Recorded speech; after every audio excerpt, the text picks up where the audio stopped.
Bharatiya Janata party के मध्य प्रदेश के प्रदेश उपाध्यक्ष बनने पर श्रीकांत देव सिंह जी उर्फ राजा साहब जी को बहुत बहुत बधाई। जय जय श्री राम। नरेंद्र मोदी जिंदाबाद जिंदाबाद जिंदाबाद। श्रीकांत देव सिंह जिंदाबाद जिंदाबाद जिंदाबाद। जेपी नड्डा जिंदाबाद जिंदाबाद जिंदाबाद। शिवराज सिंह चौहान जिंदाबाद जिंदाबाद जिंदाबाद। बीडी शर्मा जिंदाबाद जिंदाबाद जिंदाबाद। रीति पाठक जिंदाबाद जिंदाबाद जिंदाबाद। श्रीकांत देव भैया को बधाई है, आज खुशी के दिन आई है। श्रीकांत देव भैया को बधाई है, आज खुशी के दिन आई है। भाजपा ने बना दिया सबके समक्ष मध्य प्रदेश के प्रदेश उपाध्यक्ष और भरोसा जताई है। जय जय श्री राम। भैया हैं हम सबके सरकार, आज खुशी है अपार, राजा साहेब को बधाई है।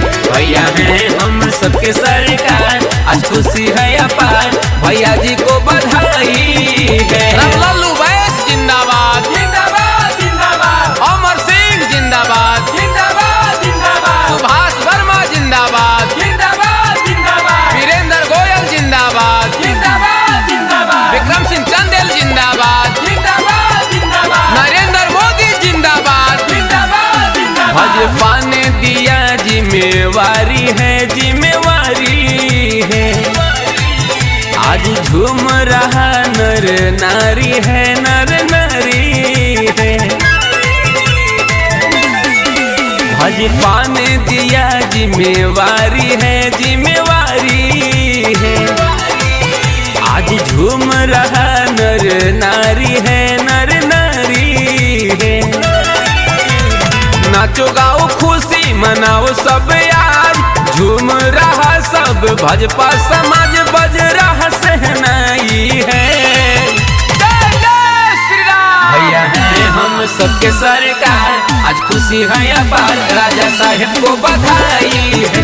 भैया हैं हम सबके सरकार, आज खुशी है अपार, भैया जी को बधाई है। नरेंद्र मोदी जिंदाबाद जिंदाबाद जिंदाबाद। श्रीकांत देव सिंह जिंदाबाद जिंदाबाद जिंदाबाद। जेपी नड्डा जिंदाबाद जिंदाबाद जिंदाबाद। शिवराज सिंह चौहान जिंदाबाद जिंदाबाद जिंदाबाद। बीडी शर्मा जिंदाबाद जिंदाबाद जिंदाबाद। रीति पाठक जिंदाबाद जिंदाबाद जिंदाबाद। बज रहा धनंजय का गाना है, आज गाना है।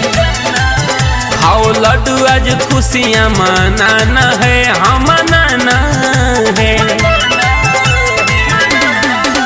बज रहा धनंजय का गाना है, आज गाना है। खाओ लड्डू आज खुशियाँ मनाना है, हम मनाना है। दे रहे बधाई विक्रम सिंह चंदेल अध्यक्ष, बनेगा समाज अब बिल्कुल स्वच्छ, देखो अच्छा दिन आई है। जय जय श्री राम। भैया हैं हम सबके सरकार, आज खुशी है अपार, राजा साहेब को बधाई है। भैया हैं हम सबके सरकार, आज खुशी है अपार, भैया जी